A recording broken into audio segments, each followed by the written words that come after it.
Chapter 5, Up All Night. Stumpy was a collector, and most everyone in Gooseberry Park knew that if you wanted to see something interesting, stop by Stumpy's house. Stumpy rotated her collections, so old ones were always going out and new ones were always coming in.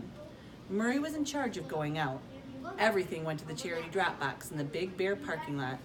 One time, when Stumpy decided to let go of her Jingle Bell collection, Murray carried 74 bells to the charity drop box in one night and jingled all the way. More than one child awoke as Murray flew overhead, rushing to the window in hopes of seeing Santa. But it was only a little bat with 74 jingle bells attached to his feet.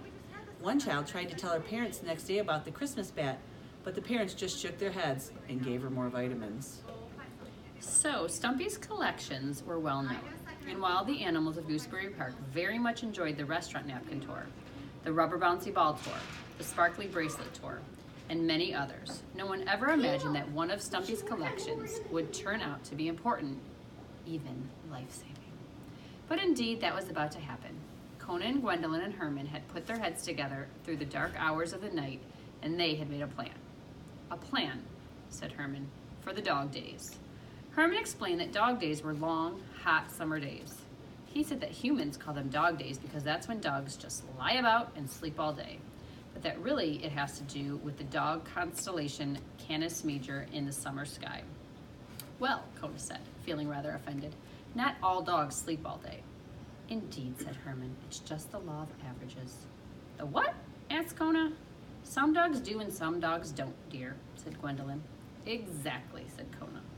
Certainly, Kona was no dog, day dog. In fact, he'd hardly had any sleep at all, what with staying up all night with Gwendolyn and Herman working on the plan and looking after Professor Albert all day. Why, he had been so groggy that Professor Albert even noticed and gave him extra peanut butter crunchies, which did actually perk Kona up right. But they had made a master plan, Kona, Gwendolyn, and Herman had drawn it on the back of a Vote for Jeff sign he found beside the library book depository, which is where he and his family borrowed their books. It was, said Gwendolyn, inspired. And one very important word of the master plan was straws. Well, everyone knew who had a lot of those. An entire collection, in fact. The master plan also contained other vital parts. They were a cat, a possum, a raccoon, 200 owls, 20 packs of chewing gum. It should work, said Herman. Kona and Gwendolyn very much hoped so. But they were a little worried about the owl part, because owls just hate teamwork, which is why they never play catch like crows. So getting 200 owls to do the same thing on the same night in the same way for the same reason, it would take a pretty good talker. It would take somebody who knew how to work a crowd.